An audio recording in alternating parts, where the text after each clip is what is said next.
इस देश के अंदर जब जब भाजपा की सरकार आई है तब तक आती रही कि इन्होंने ही छोड़े हैं। मुफ्ती मोहम्मद सईद से लेके तभी से, आप समझे ना, ये खाली जो औलाद है, मैं तो इनको बोलता हूँ ये बे औलाद है। इनको बच्चे बिच्चे कोई नहीं है, इनको औरतों से कुछ देना, माँ बहनों से कुछ देना नहीं है। ये खाली हमारे देश का नक्शा बदलना चाहते हैं और लास्ट में मनुस्मृति लाना चाहते हैं। क्योंकि ये जो भागवत जी बैठे हैं नागपुर में, आपको पता होगा, वो सरकार चलाते हैं, वो चुनाव में आगे आते नहीं है, लेकिन दिल्ली में आके आपके बड़े मस्जिद में जाके बोलते हैं कि मुस्लिमों का जो खून है वो खून हमारा है, उनका डीएनए हमारा एक है। और ये सच बात है। जब देश के अंदर जब ये आए थे, ये अफगानिस्तान से आए थे, ये आरएसएस वाले जो ब्राह्मण है ना, ये अफगानिस्तान से आए थे, इनका और मुस्लिम का डीएनए एक ही हो सकता है।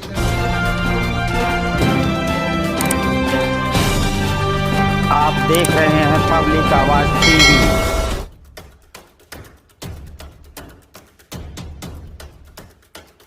– 2014 से आज तक 9 साल में हमारे युवाओं का बेरोजगार हो गए। 2 करोड़ लोगों को नौकरी कहा गई है। जाति पाति में बांटने वाले और गाय का गोबर और गोमूत्र हमको पिलाने वाले जो मैं आपको एक बात सवाल आपको करता हूँ कि जब गाय के पेट के अंदर 33 करोड़ भगवान है, 33 करोड़ भगवान जो भट्ट हमको ब्राह्मण बोलता है, तो ये गाय ये ब्राह्मण के दरवाजे पे होना चाहिए, तो हमारे नहीं है। क्योंकि गाय का गोमूत्र गोबर हम खाए और दूध और दही ये लोग खाए। ये जो गलत देश में हो रहा है ये बहुत ही गलत है। भगवान एक संकल्पना है, परमेश्वर है, लेकिन वो एक संकल्पना है।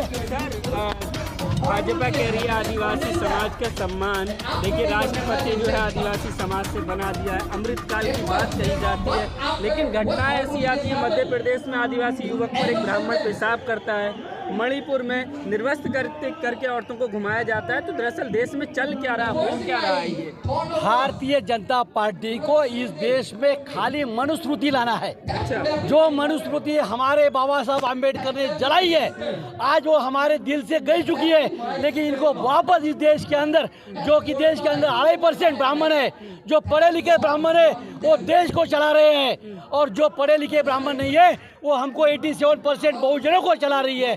हम आज जो मणिपुर में हुआ है वो इसके पहले जो आपने अभी सवाल किया है कि एक आदिवासी के मुंह पे एक पेशाब करता है, क्यों कर रहा है, उसकी ताकत क्यों बढ़ रही है? क्योंकि हमारे लोगों को आज हमारे लोगों के कंधे पे बंदूक दी है। आज मोदी ने हमारे कंधे बहुजनों के कंधों पे, आज जो हमारा तरुण बेकार है उसके बाद नौकरियां नहीं है, इसीलिए वो बहकावे में आ चुका है। लेकिन अगर 2024 के इलेक्शन में अगर हम सुधर नहीं जाते, हमारा दिमाग का उपयोग नहीं करते, तो ये हमारे मुंह को गाड़गा बोलते ना, मटका, और कमर को झाड़ू बांधने वाले हैं। तो क्या 2024 में इन घटनाओं का असर पड़ेगा चुनाव पर? जरूर पड़ेगा। आज 2014 से लेके 2019 तक हम लोग देख रहे थे, हमारे तरुणी कॉलेज के बच्चे देख रहे थे, हमारे शेतकरी देख रहे थे कि भाई ये सरकार हमारे कुछ कर सकती है। लेकिन आज 19 से लेके 23 तक हमको पता चला है इनको खाली एक ही काम करना है, इनको मनुस्मृति लाना है। इनका जन्म जो है जनसंघ का पैदाइश है ये 1927 में हुआ था, और इनको वो आज तक उनके दिमाग में था। जो हमारे बच्चे उनको बिगाड़ा जा रहा है, और वहाँ इनको हमारे ऊपर बिगाड़ने के बाद राज करना है। गोवरकर ने भी वही बोला था, आरएसएस का वो कहना ही है कि इस देश की जनता को रास्ते पे लाओ। ये ग्रासरूट की जनता है, पूरे रास्ते पे लाना चाहिए, और उसके बाद ये 50 साल राज करने वाले हैं। मनुस्मृति की आप बात कर रहे हैं कि संविधान को बदलने की कोशिश हो रही है भाजपा की। संविधान बदलने की कोशिशें करेंगे ताकि इनके पास 303 खासदार है, लेकिन 29 स्टेट में जब तक इनके सीएम बनते नहीं, इनका राज आता नहीं, तब तक संविधान किसी का बाप भी नहीं बदल सकता है। संविधान का ये ढांचा जो है, जो फ्रेम है, वो ये बदल नहीं सकते हैं। अंदर 2-3 बातें डाल सकते हैं, जैसा 370 हो गया है, लेकिन 371 ये क्यों नहीं किया इन्होंने? आज जो मणिपुर की बात हो रही है, ये मणिपुर की बात हो रही है, क्यों हो रही है? वहाँ का जो मिनरल है, वहाँ का जो प्लेटिनम है, वहाँ का जो तांबा है, इन्होंने अदानी को बेचा है, अदानी के साथ में इन्होंने एग्रीमेंट किया है, इसीलिए ये इन्होंने अंगार लगाई है। मैतेई और कुकी में अंगार लगाई है, और मैतेई लोगों ने कुकी ऊपर जो अन्याय कर रहे हैं उसका बार बार हम सर्व पब्लिक बहुजन समाज हो, जो भी जनता ग्रास वो निषेध ही करेगी, और 2024 में इनको साफ इनका रास्ता बताएगी। कह रहे हैं आरक्षण की वजह से लड़ाई हो रही है वहाँ पर, आप कह रहे हैं जमीन का मुद्दा है। ये जंगल और जमीन का मुद्दा है, ये नौकरी का मुद्दा मुद्दा नहीं है, ये आरक्षण का मुद्दा नहीं है। ये आरक्षण के मुद्दे में ये हमको गुमराह कर रहे हैं, क्योंकि आरक्षण तो इन्होंने निकाला है। इन्होंने आज तक 32 कंपनियां बेची है, रेल से लेके टेल तक, आपको मालूम है, रेल तक बेची है इन्होंने, एयरपोर्ट बेचा है। लेकिन इन्होंने हमारी जो नौकरी आरक्षण था वो तो हटाया है, हमको नहीं बोलते हुए हटाया है। लेकिन आज ये संसद में 169 खासदार जो है वो बहुजन समाज का नेतृत्व करते हैं, लेकिन वो भाजपा के खुटे पे बंधे हुए हैं, वो बात नहीं करना चाहता है। उनके मुंह के ऊपर इन्होंने बड़ा हाथ रखा है, और आज देश के अंदर जो बोलने जाएगा उसको ईडी, सीबीआई और इनकम टैक्स का डर बताया जाता है। मोदी जी राजस्थान में जाते हैं, अनाउंसमेंट और इनॉग्रेशन कार्यक्रम में जा रहे हैं, लेकिन मणिपुर नहीं जा रहे हैं, क्या वजह लगती है आपको? आज जब वो विदेश से वापस आए, विदेश से वापस आने के बाद वो खाली 36 सेकंड उन्होंने इंटरव्यू किया है पत्रकारों के साथ में, आप समझे ना, और उसके बाद वो वापस दौरे कर रहे हैं। इनको कोई पब्लिक से लेना देना नहीं है। उन्हें तो पहले ही बोला है मैं झोला लेके चला जाऊंगा, ये झोले वाले की औलाद है, ये एक ना एक दिन जाने वाली है। लेकिन आप जैसे जो तरुण है वो लोगों को समझना चाहिए कि देश के अंदर क्या हो रहा है। जो 1927 में करना चाहते थे, जो नेहरू जी के टाइम में करना चाहते थे,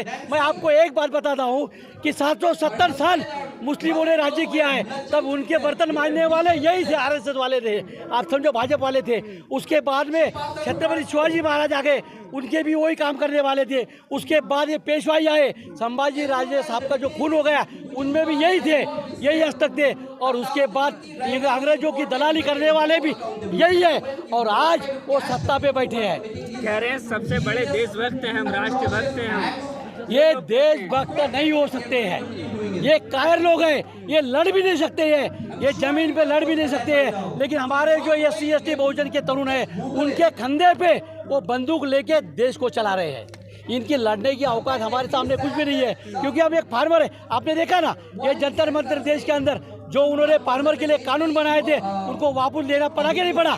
क्योंकि हम लोग जो है एक दाना बोते हैं तो हजारों दाना पैदा कर सकते हैं, लेकिन हम एक नहीं है। लेकिन आज ये भाजपा ने, ये RSS ने हमको जगह किया है, उन्होंने बता दिया कि आपको एक होना है। ये अच्छी बात है, देश के लिए अच्छी बात है, और 100 साल के लिए कि हम आज इनके वजह से, इनके करतूतों के वजह से एक हो रहे हैं। तो ये जो इंडिया जो मोर्चा बना है 2024 में एनडीए बना है, इंडिया इसको कह रहा है मोदी जी कि अपने कारनामे छुपाने के लिए इन्होंने इंडिया शब्द का इस्तेमाल किया है, आतंकवादी और अंग्रेजों से तुलना कर रहे हैं इसकी।